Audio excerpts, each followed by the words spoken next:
I've been making content on this game for almost 3 years now. I've had many different champions that I've fallen in love with. And I thought it'd be fun to rank my top 10 favorite champions. I don't think it's ever been something I've done before, but there's just so many for me to pick from, and they change very often, so take this list with a grain of salt, because next month I could be saying something different, but I just thought this would be a fun video to make, just to talk about my top 10 favorite characters to play. But if you want to know what I'm mainly judging this on, my favorites can change monthly, like I already said. I judge mainly on the fun factor of the character, or if they're just a character I really like from comics and I think they were transpired to the game very well, that can help. And then I judge off of my favorite game modes, which is Alliance War for sure, Summer of Suffering type content for sure, and then sometimes BGs is like a third. Sometimes I love BGs, sometimes I hate it. It's just kind of hard, but anyway, my number 10 is going to be Infamous Iron Man, which is a champion that I've fallen in love with very recently, probably like the most recent one on this list, but this guy's really cool. He's in the new Titan Crystal now. I would love to pull a 7-star of him. I think he'd still be pretty good to play unduped.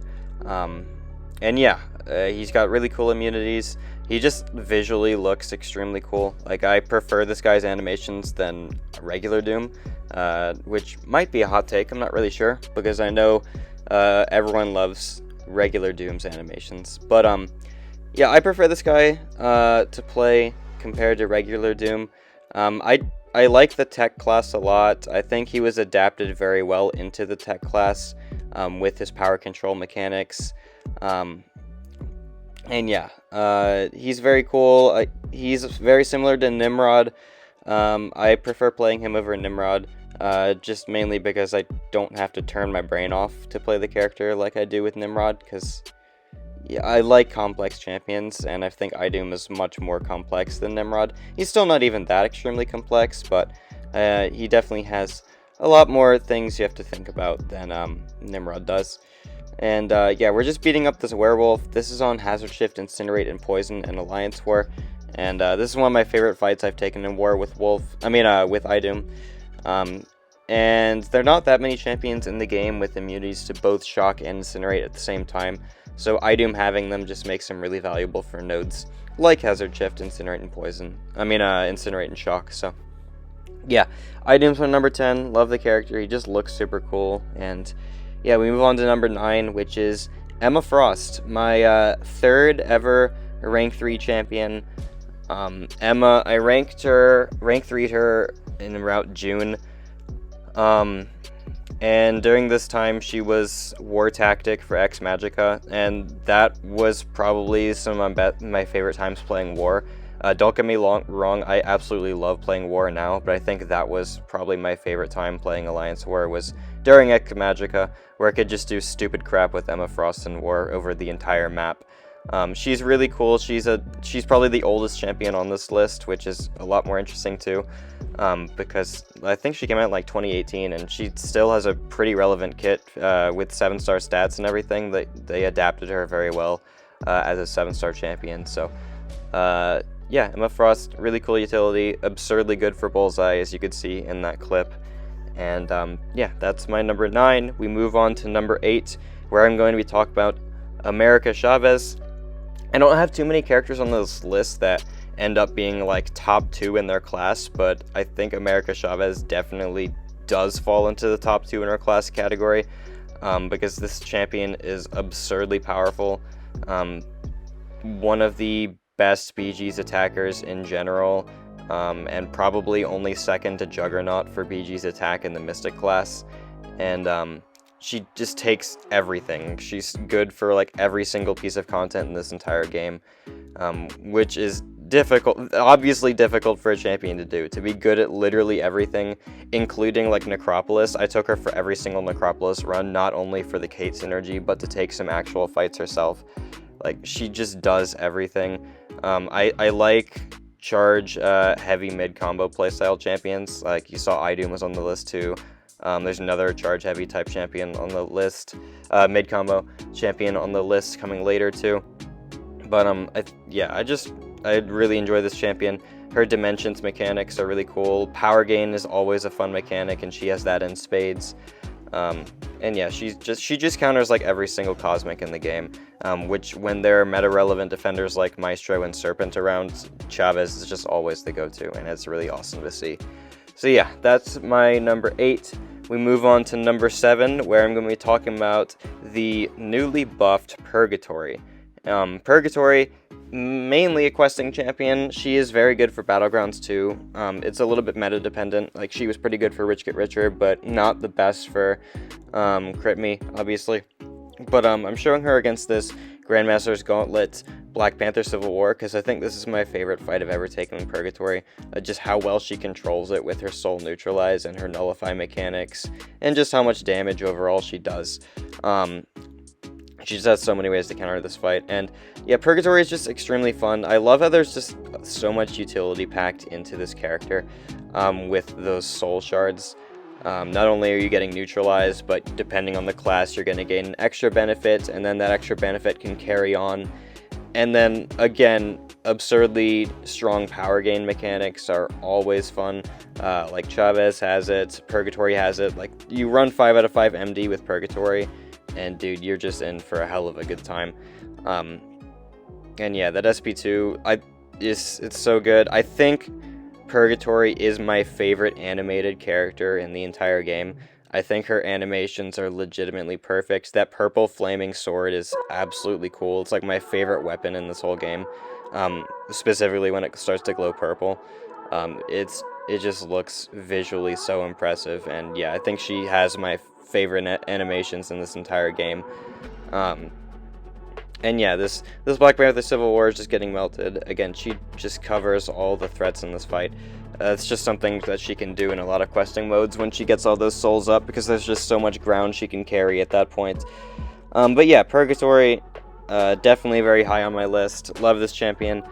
Love that she got a buff, because yeah, she definitely needed it. But even before the buff, I was playing a lot of Purgatory and made a lot of Purgatory content before the buff even came out. So next up, we move on to number 6, another kind of recent addition to champions I like to play, and that is Morbius. I originally rank 3'd Morbius because the leader in my War Battle group asked for me to do that for War, for that tactic.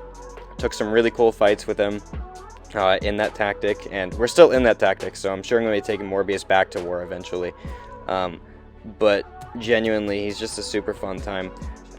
He's really, really good in BGs too, like underused for sure. He takes just about every Mystic in the game, especially when you're duped. And you're just going to see this rank 3 Werewolf get completely annihilated coming up right about here. We only have, we're going to have 20 bleeds, 21 maybe, and 22, 23, 24. Okay, well, that's not much. And you can just see that SP2 just does a ridiculous amount of damage. He's really cool. And I like how he was undervalued when he came out, but I genuinely think that he deserved better. So, next up, we have number 5, and that's Penny Parker. Penny is a champion I've been playing for a very long time. I played the 6-star a lot. I pulled the 7-star from like my 3rd Titan Crystal ever. Rank 2'd her, eventually rank 3'd her. She's just really fun to use. Another really, really well animated character. I like her specific utility of Power Lock on the block, which I think is really cool. I don't really remember if any other character has that kind of mechanic, where you Power Lock them when they're hitting into your block. I feel like there's someone else who does, but I can't think of them right now. And yeah, she's good for a lot of mutants. There's some that she's not great for, like Havoc and Bishop, but then again, those are like the 2 ones that a lot of really fun techs just can't handle because of energy mechanics. But she's like really, really good for Mr. Sinister. She's really, really good for Dust. And yeah, I just really like this character a lot. Onslaught, she's not good for, unfortunately. But still, she's a good war champion. I think she'll even be better next tactic. Or just when this current tactic goes away, even though she is tactic attack, because you kind of need her to be awakened, and mine unfortunately isn't. Alright, number 4 is Enchantress. I don't know if this is a surprising one or not, but I love Enchantress on attack so much. She is so fun to use. I don't know a lot of people who like Enchantress on attack. Like, they're all just like, she's only a defender and that's literally it. I get it. I disagree. I think she's really strong for a lot of boss killing type stuff. She's a really, really good serpent counter, and I've said it before, if we ever see a 1 million health serpent boss, I think Amora is going to be maybe the best counter for it. She just has so many different utilities, a lot like Purgatory, where you just got so many different utility mechanics to counter the defender, and once you get them going, they just all fit together perfectly. Like, you can just see she completely shut off Serpent's power gain. It's kind of ridiculous, and now I'm going to start nullifying stuff. Now I'm going to get an atrophy up pretty soon too. Yeah, this was an off-season fight. If Sim Supreme didn't exist, I might be taking Enchantress to Alliance War like extremely often to try to take Serpent, but unfortunately he does, so he just kind of outshines her there. But obviously she's better than just a Serpent counter. Like, I've taken her to some Necropolis fights. I've taken her throughout the Grandmaster's Gauntlet. She did a good job there. I've soloed a bunch of Summer of Suffering fights with her. Yeah, she's super awesome, man. And just look at that untouchable. And then of course he didn't even have his true sense because we nullified it. So yeah, I love this character. We just keep ramping up our spells. Every single spell we activate has something that's good versus Serpent, which I just find really awesome. So I'm gonna go for another SP2 here, reactivate all those effects. And look at Serpent. We're a minute and a half in the fight, and he's gonna only have 2 of his Cult Force charges. That's just how many specials that Enchantress can spam to keep his Cult Force down, and I think that's just really cool. Special spamming characters are often extremely fun, and Enchantress is definitely no exception. And yeah, now we're gonna activate a couple damaging spells, go for some SP2s, and then absolutely nuke this guy. I am gonna eat an SP3 in this fight. If this wasn't in-season war, I'd be running invulnerability boosts, so eating the SP3 wouldn't have mattered. Here, since it was off-season, I wasn't running invul, so I'm gonna almost die. I will get the solo, but yeah, a little annoying there. But now we have 9 spells. That's exactly how many I wanted here. Now we can drop SP2s, do some really nice damage. You can see his health pool just got taken a lot down from that SP2. And then we have that Unstoppable on dash to make a really easy special counter, which is super cool. And of course, he doesn't have any power gain. He only has extra combat power rate because of Aspect of Evolution, but his ability power rate is completely shut off from that charm mechanic. That charm debuff is so strong, absolutely love it. And yeah, we regen a bunch of block damage, we regen a bunch of energy damage, and we go for an SP2 here. It does a lot of damage. We don't get a great crit RNG, unfortunately, but that's okay. And then here's where I'm going to mess up. I'm just going to push him red like a stupid idiot. And then, yeah, we have the Atrophy reducing the duration of that buff immunity by a lot, or death immunity by a lot, but unfortunately it's not enough to completely cheese it. I was spamming the relic, but it didn't matter, unfortunately, because I just apparently couldn't activate it fast enough. And then, yeah, I barely survived this, but again, like, just run an invul if you're taking this fight in season. And yeah, Enchantress is just so cool. I love the special spamming mechanic. I love the amount of utility she has. I love that SP2 animation. And she's a really cool defender too. Has won me a lot on War defense and BG's defense. Number 3 is going to be Silk. Again, another champion that made a lot of content out on as a 6-star, and then when they came out as a 7-star, I got her to rank 3, which I still haven't made a rank 3 compilation video on Silk yet, but I'm gonna get to that soon, hopefully. Silk is an absolute force of nature. Like, I'd argue that she might be the best 7-star science. She has to compete with like Hulk and Titania for sure, which I'm not exactly sure if she's 100% better than them, but in my opinion, I love playing her so much that I would pick her over Titania or Hulk for almost every fight, including in BGs and War for sure. I think Silk is by far the best War champion out of Titania and Hulk. Titania is very good for War. Hulk isn't necessarily, but Silk, when she's not blacklisted, gets to War somehow, almost no matter what tactic it actually is. she just always has some value for war. And yeah, I have a lot of war content on Silk. Again, she's blacklisted, so I can't really show that recently. But yeah, she has this really funny Stunlock rotation on her SP2 that you're seeing me do right now, or on her SP3 that you're seeing me do right now, where you just do an absurd amount of damage that the defender almost can't recover from before they're dead. And yeah, the SP3 rotation lockdown cycle, it's so much fun. You just use it and you can kill like 800,000 HP in just that one cycle. And yeah, we're going to go for an SP1, or at least I should have gone for an SP1. There I do.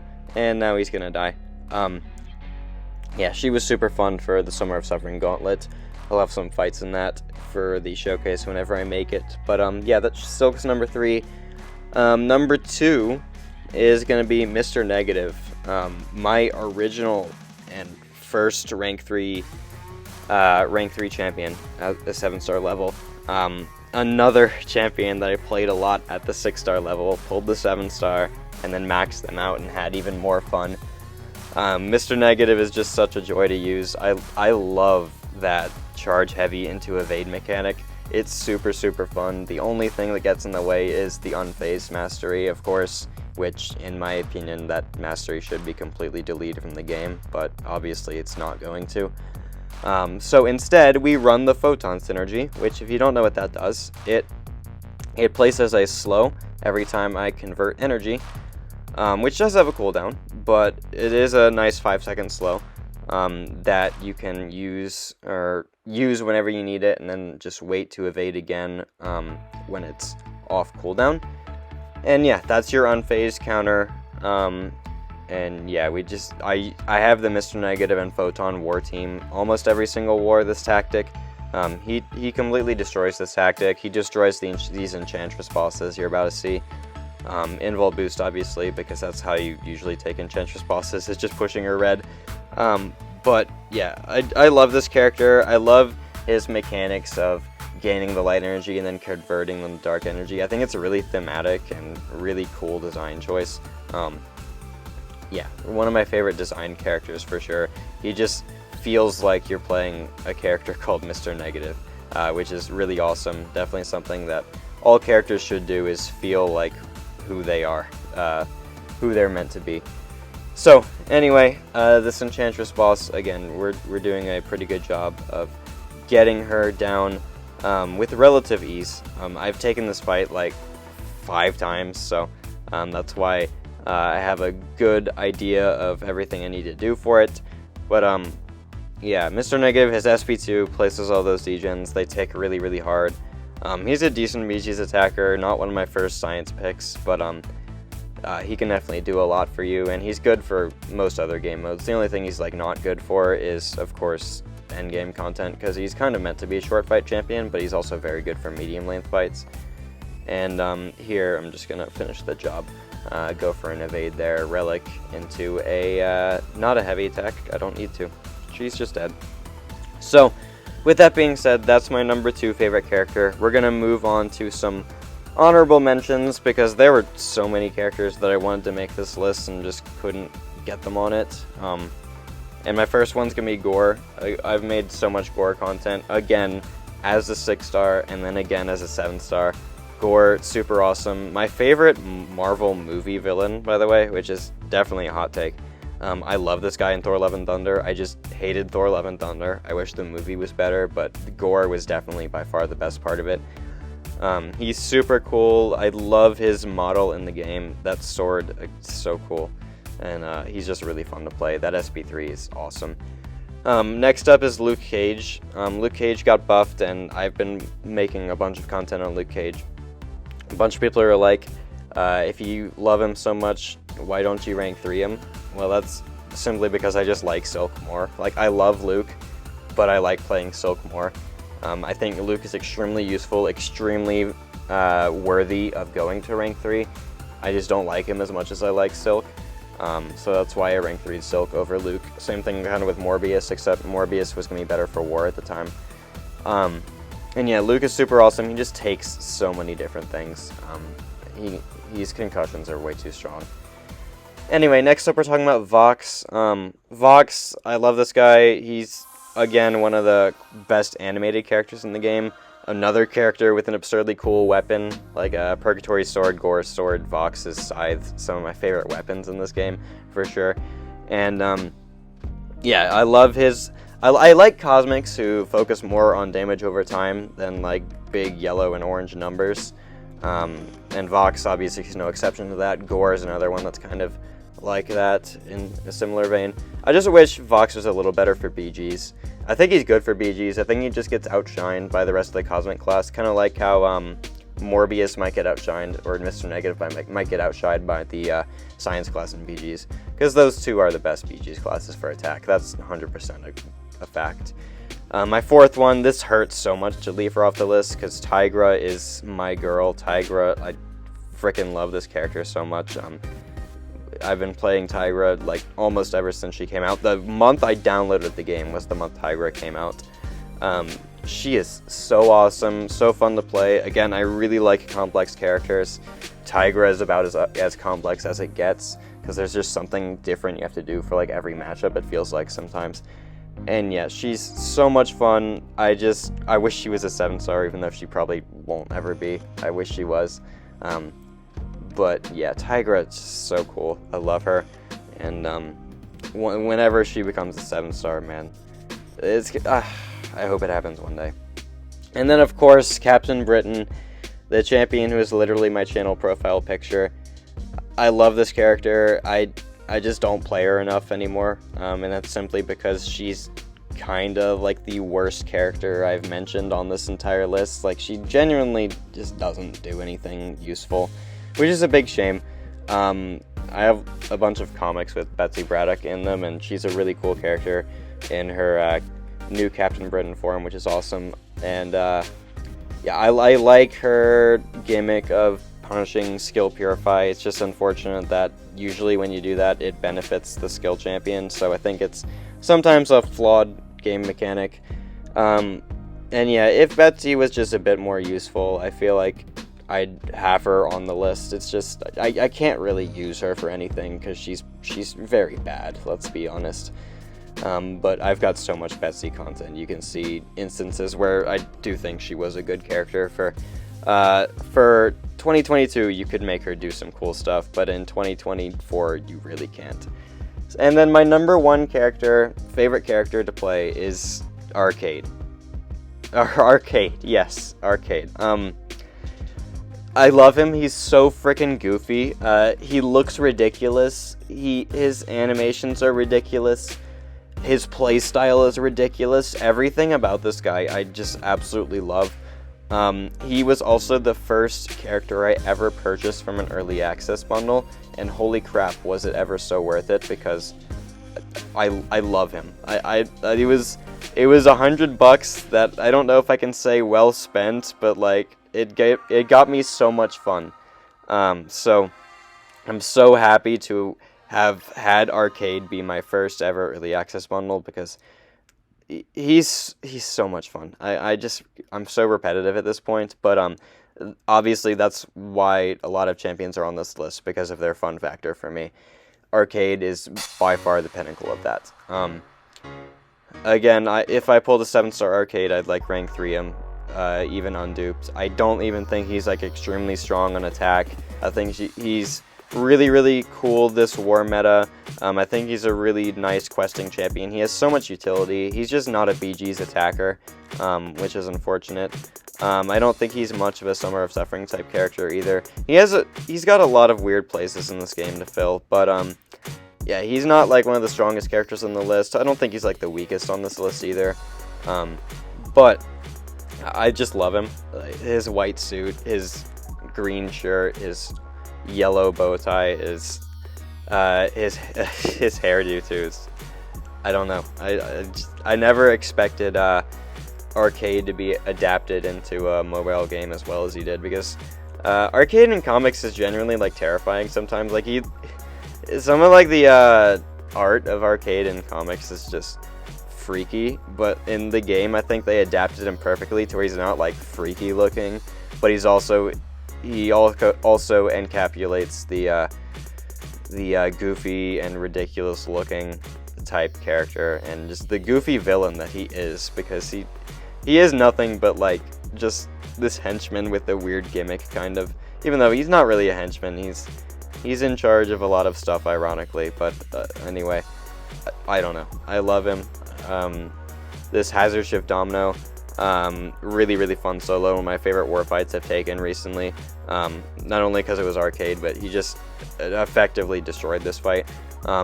The persistent prize ticket mechanic he has, really cool. It just opens up so many different matchups for you, and so much interesting utility that can be used for a bunch of different fights. The damaging debuffs can't be reduced. I found that one to be useful against a werewolf, like on accident once, so I was like, wait, that's actually really cool. The ability accuracy one is not only good at countering Domino, but like a bunch of other mutants and a bunch of other nodes too. Like I used him against like a Red Skull on Path 3 because I was like, wait, glancing doesn't matter if I just use my first free fight. Yeah, I don't know. I just love him so much, and that is my top 10 favorite characters in the MCoC list. I hope you enjoyed this video. Do share some interesting characters you might be in love with, because like almost all of mine are. I'd love to hear that from you guys as well. So thank you guys so much for watching. I'll see you in the next video.